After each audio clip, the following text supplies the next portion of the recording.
Hey everyone, it's Robin, Artist Island Crafts, and welcome to my studio. This is my Whip It Wednesday video where I show you the crafty goodness that I've been working on this week. Thank you guys so much for hanging out with me while I made the extra large quilted hot pad. I thought it was really interesting how many of us pile up towels or pot holders and never thought to just make one hot pad that's going to work for whatever size dishes we happen to be using the most. I hope you join me on Friday when we're going to make a scrappy version. I'm going to make it double-sided, and I will show you two different ways to make it scrappy. I haven't decided what size I'll make, probably about the same size, unless you guys would like to see something different. I would really like to make some more scrappy hot pads, the standard, well, I shouldn't say standard size, but my standard size, which I like mine to be a little bit larger. I like a certain size pot holder, but I like a bit of a larger hot pad to make sure it's large enough to put like a big boil your mashed potatoes type pan in it. That way when I set it on the counter, I can set it on the hot pad and mash potatoes. I don't like to mash the potatoes directly on the glass top stove. It's kind of iffy, and I always get a little nervous that, because we use this kind of a masher, that it would possibly crack the glass top. So that's something I would love to work on, maybe one of those weekend type projects that we work on. Patrons and I went a little bit more tropical or more colorful. You'll see tropical in a second why I said that. But we made these little mini oranges. At this time of the year, the only thing I can see is pumpkins. But they're supposed to be little oranges. Once again, we're using the little 1.5-inch squares, so that was really fun. I'm getting really used to doing those now, and I'm getting much better at consistently matching up my seams. Whoops. So those were really fun to work on. Learned that this plaid fabric is probably not my favorite to put on for the binding. I had high hopes for it, but I think I'll just stick with my stripes.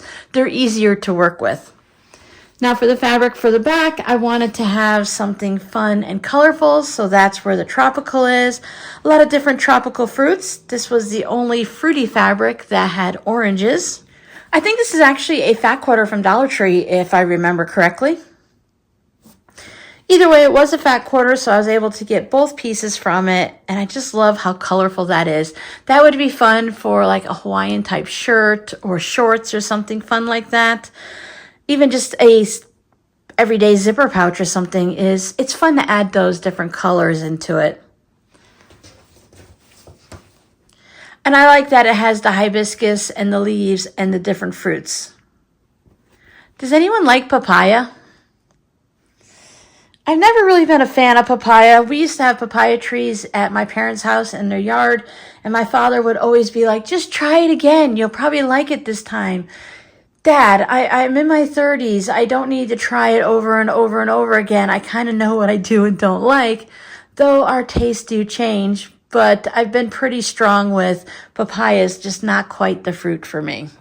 Nothing too exciting to show on the fabric postcards for the sweaters, but I have made progress. These have all been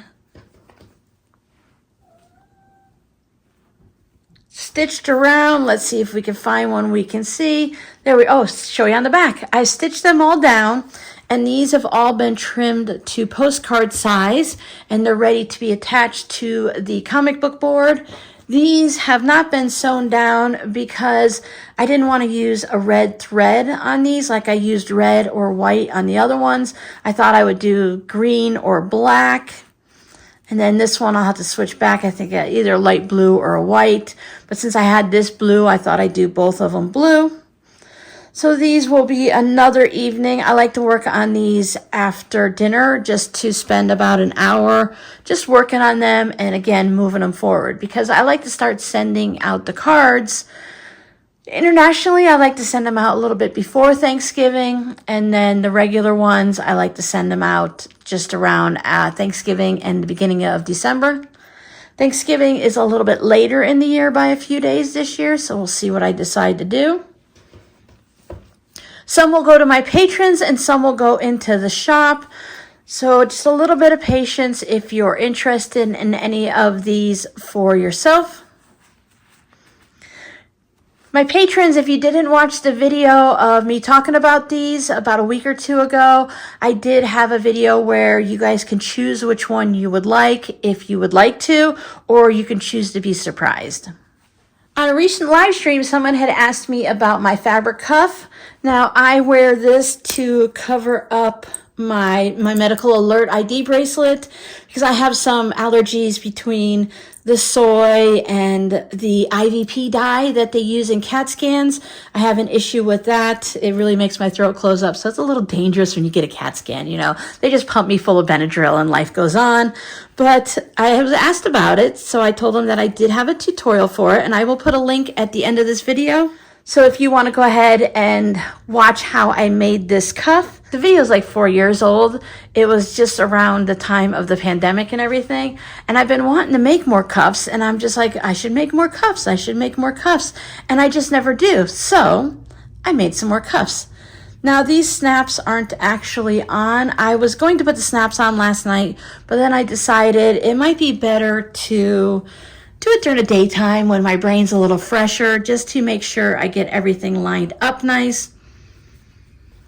And I learned that one from here. This is not permanent. I can still adjust it and not actually have like a hole in the cuff, but I think this piece right here just needs to go up a little bit because it's obviously crooked. Now I was working with different sizes just to see which one I wanted to make, and you know, like how many squares to put in, how long should it be, and what size I should trim it down to and stuff, because I used mini charms or these are from a charm pack that I just cut down. So I just wanted to see, you know, what size it would fit on my wrist for like a 7-inch wrist. So I have a couple different sizes. Whoop, there you go. I have a couple different sizes that I made, but I'm just trying to make this set universal. And then on the back, I have my tag, and then I tried to have a matching fabric on the back to go with the front. So this one is sewing themed, and then so is the back. I never know what anyone's gonna like, so I went with these colors here. These are actually pulled from a mini charm pack from my duffel bag that I was working on. And just went with a simple gray on the back for that. Since I cut charm squares into mini charm squares, I had a few of these, and these were the ones, since I had so many, that I went ahead and I used as my test ones to see what size I wanted to cut them down to. You know, whether or not I'm going to put 2 snaps, definitely, but whether or not I'm going to put it like here, or if it's further, or if it's down. So it's just one of those things that you have to play with a little bit until you figure out your size. And then I found some Boho mini charms in my stash, and this is another one that was left over from my duffel bag. Again, I never know what anyone's going to like, so I just pulled out a variety. I thought these were really fun. They're not necessarily in my style and my colors. These are from the Boho pack. It's like Boho fabric, Boho chic or something like that. So I thought these would be a nice mixture to have in there. We're back to the sewing. There's a lot of purple. I felt the purple was really standing out, so I put that there. I thought I'd put a Christmas one on, but then it became to the point where, do you put it so that you can see the reindeer, or do you put it so that they can see the reindeer? Now, in my opinion, since it's a cuff and it's not like a tattoo, I would wear it this way so that I can see it, because who's going to see my wrist more?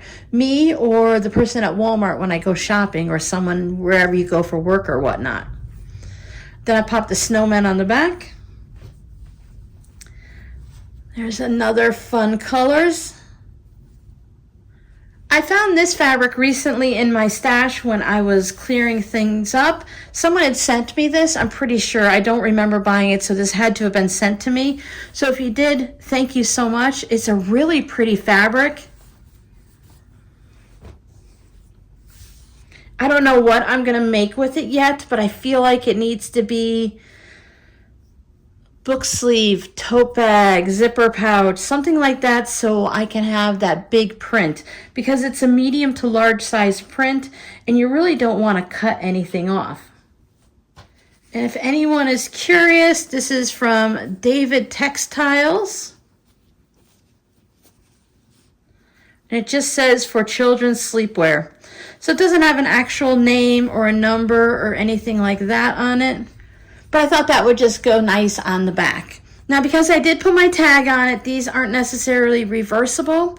I was trying to figure out how I could put my tag right here so that it would be with the snap. But on this batch, because I don't know exactly where the snaps are going to be, I don't want to try to put a snap right through my label.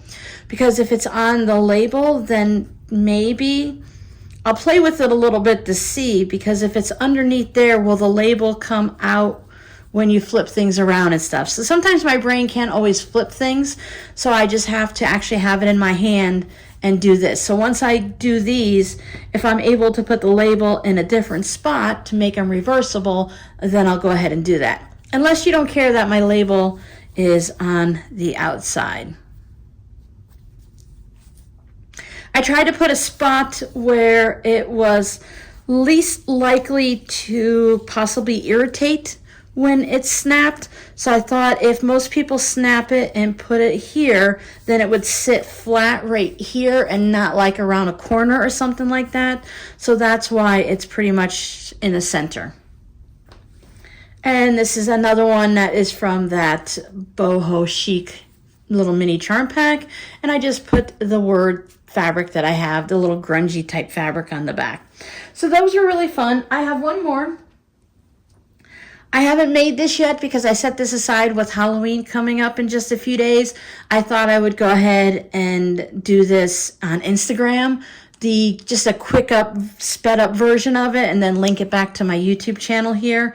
I think that's going to be one of my better options on Instagram, is to do a partial, this is what I'm working on, hey, go over here and watch the whole entire tutorial type thing. So that'll eventually become one also.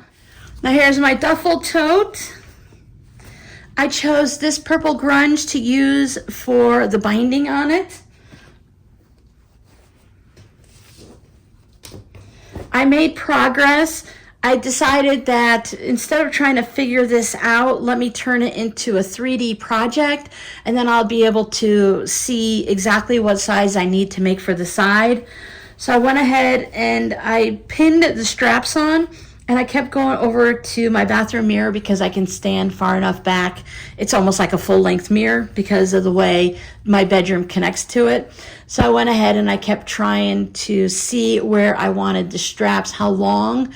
I don't like to have it right up into like my armpit. I like a little bit longer strap. This might be a little too long, but I'll see how it is once it's finished. There's always strings on projects, isn't there? So once I get that finished, I'll decide if this is a good length in general. And you guys, I'll make sure I'm facing the camera so you guys can see it. And you can let me know if that's about where you guys like it too. So if I choose to put some of these in the shop, and if you guys choose to want some of these in the shop, then I'll go ahead and do that. Now, I bought an extremely long zipper because I didn't know how long, and I went with the pattern said I needed something like a 36-inch long zipper, so then I always add extra. So that's an interesting thing because, so I have the double zippers on here, and for this one, since it's for me, I don't know that I'll need the double zipper, so I might just take this zipper pull and put it down here, and then I'll have a second zipper, or I can buy the tabs like this, the zipper pulls separately, because that's what they do when they have the zipper by the foot, zipper by the yard, whatever it is. But for now, I'll just leave it like that until I make that decision. I don't have to make it yet. So I have that all sewn up. I have the binding on it because remember, this is quilted together. There's no actual lining, which is kind of nice for this project because when you're inside and you're putting stuff in there, you don't have anything like a lining. Now, I have gotten pretty good at not making loosey-goosey linings, but I do like the fact that it's fully quilted, even though it's going to have the binding around here. Now, the binding around here is actually going to make it stand up. I want to make sure I keep my zipper in the center so I don't accidentally cut it off.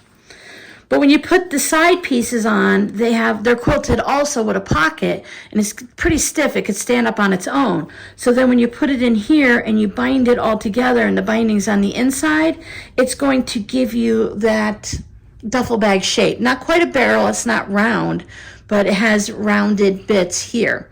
So it's going to be like this. I'm not sure about this part. I was trying to decide. I thought 2.5 inch squares, so 4 inches down was a little bit much, so I went about halfway, which wasn't. It was a little bit more. But I have to wait and see when it's fully done if it has too much here. So I don't know if, you know, do we need it wider at the top? Is it not wide enough? Then it makes, because if it's narrower at the top, it makes it deeper down here. And if it's wider at the top, it makes it more like this. So again, it's hard for me to fully see until it's all done, but that'll be the next time. And I'm really at the home stretch because I need to make the side panels, add pockets to it, do the binding, sew it on, and then that's it, it's done. Now, I didn't put any pockets in mine on the inside, mostly because I don't know where the pockets would be on the inside. So I need to see, you know, where this sits, and if it sits right here, do I want a pocket right there? Now, I have seen some similar to this. I was looking, I'm like, I'm willing to buy another pattern. If someone else makes it this size with 2.5 inch squares, I'll just buy another pattern and it'll tell me what to do. But there was no other pattern that was this size, so I was out of luck. But some of them have a little zipper pouch or zipper pocket right here. I did put my handles a little close together because I was still thinking in the boxed corner things where it would lose it like this. But once it's finished, we'll see how it is. And the next ones, I can always move the straps to the other side here to widen this up a little bit, but I don't think it's that bad. I do like the purple. I stuck with the same aqua thread, so I have aqua on the purple, and the purple's okay now because there's purple on here. I think I would still like something different here, maybe a solid to contrast that, but I just love this fabric, so it's going to be fine. All right, enough about the duffel bag. I'm working on it. I'm getting there. I'm getting there. And this is why buying patterns for me just doesn't always work out. When I spend $10, $15, $20 on something, I don't remember what I spent for that pattern. It was like 10 or 15, I think, probably around the $10 mark. When I spend money for a pattern, I kind of expect certain things, and I know not to expect a lot because it takes a lot of time to design something and to create the pattern, and to be able to, you know, hold your hand all the way through. It's not the designer's fault that I don't understand patterns. You know what I'm saying? That I need more information. That's not the designer's fault. I did find a couple videos. The designer has her own video, but it's kind of like, here she's showing you how to sew the piece on, but her shoulder's like right here, so the camera's going over her shoulder, so you really can't like see her sewing or anything. But I found a couple other YouTube channels that were also making it, and they showed a couple different things, so I have a little better idea of the process and stuff, plus my own experience and knowledge. I recently received this in the mail. I think we made this one or a similar one. Oh, these are really hard to get into. Similar one last year, but I thought it would be fun to make another one since we have it right here. So this is the Whole Country Caboodle. They have a lot of fun projects. I've made a few of their things, and I've seen different things they have like online where you can do it for free and stuff. But this is a Snowman tea time mug rug. I think last time when I made it, I just didn't put the pocket on it. So we're gonna do this one again, or this is a similar version. And I thought we'd go ahead and do that on this week's live stream because Saturday is the 2nd. We're also, Saturday is daylight savings times here in the US, but remember it's going to be at 2 a.m. between Saturday going into Sunday morning, so between the 2nd and the 3rd. But Arizona doesn't do daylight savings time unless you live on the reservation, and I don't. So right now we're the same time, we're Pacific as California, and then when the time changes, everyone's going to set their clocks back. I know some of you guys have already done it over in the UK and stuff. So we'll be setting, you guys have already done it, so you've set your time clocks back, but we'll be setting our clocks back here. Some cities do, some don't, most of them do. And it's really all that to say, it doesn't affect us at all this Saturday. It'll be 11 a.m. Arizona time, which currently is the same as Pacific time.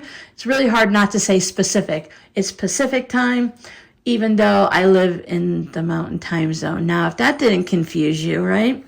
Anyway, so the fabric is already pre-cut to a certain point. We have all of these strips. It's really fun fabric that they choose. I'm almost, I would say 100% sure that it's the same kit from last year, which I have no problem with. I loved making it. So we'll figure all this out. And I think last time I didn't follow the directions anyways. I just did what I wanted. If we have enough fabric, I would rather do straight strips here. While I love the wonky like that, I would rather do the straight strips and show more of the fun fabric. Since we have it right here. So there's a lot of nice fabrics in here, and I'd rather showcase the fabrics. Doing the diagonal like it shows in the picture, I would like to do that if I'm doing like red, white, and green stripes or something like that. Sorry about the glare. I would rather do the diagonal like this if I had more solid fabrics. For Christmas and holiday fabrics and stuff, I like to showcase them. So come on and join me on Saturday, 11 a.m. That's a really pretty color. It's about true, too, to what you're seeing. So we'll do that. This is probably an older pattern, so the fabric may not exist. Oh, this is from 2013. I don't know when the kit was put together, probably around that same time. So these fabrics are 11 years old, so I doubt that they're still around and easy to find.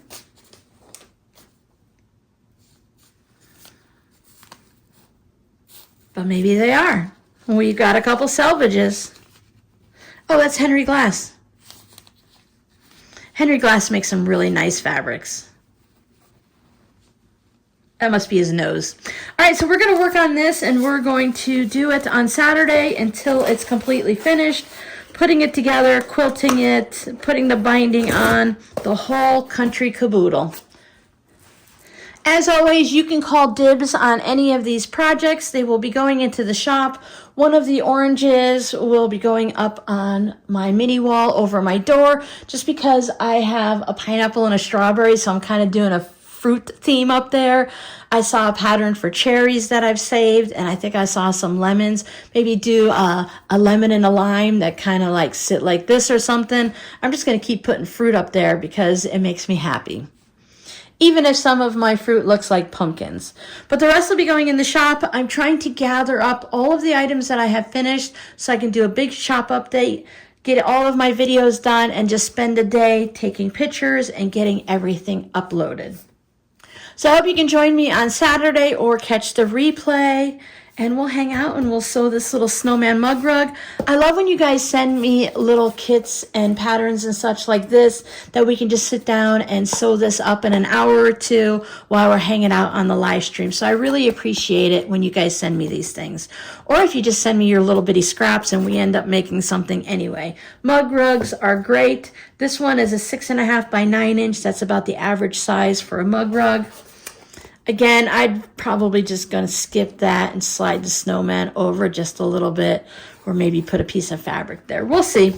So thank you guys so much for hanging out with me. You guys need a scrappy word of the day. So last video's scrappy word of the day was TBQ, and that is to be quilted. I always have a pile of flimsies or tops that need to be quilted. I'm very much, someone told me at one point that I'm a topper, and I was kind of like hurt at first, like, oh, you say I don't do my projects, I don't finish my work.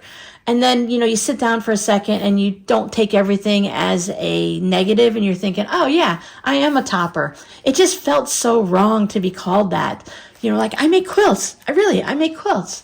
But no, I love to make the top because every top is different. But when I quilt it, it's basically just sewing, whether it's free motion or lines. I don't do I don't do a long arm. So if I had a long arm, then maybe I might be finishing more and more of a quilter type person. But I am a topper because that's more fun to make than to just go ahead and put it together, quilt it, and put the binding on. Because every quilt, you quilt and put the binding on, quilt and put the binding on. I also don't like to baste it, but now that I've been spray basting, it's like not as a big deal. So yes, I am a topper. I enjoyed that more than the finished project. Or finishing the project, I should say. So today, I think we talk about this a lot in the quilting community. You guys should be okay with this one. Right here, RST. I almost said what it was. Go ahead and let us know what you think it is. Have a little fun with it, or just go ahead and put what it is. Remember, if you don't know what it is and you don't want to know, don't read the comments right away until you put your comment down. Then you can go back through and read the comments, because somewhere along the way, someone's going to tell us what it means.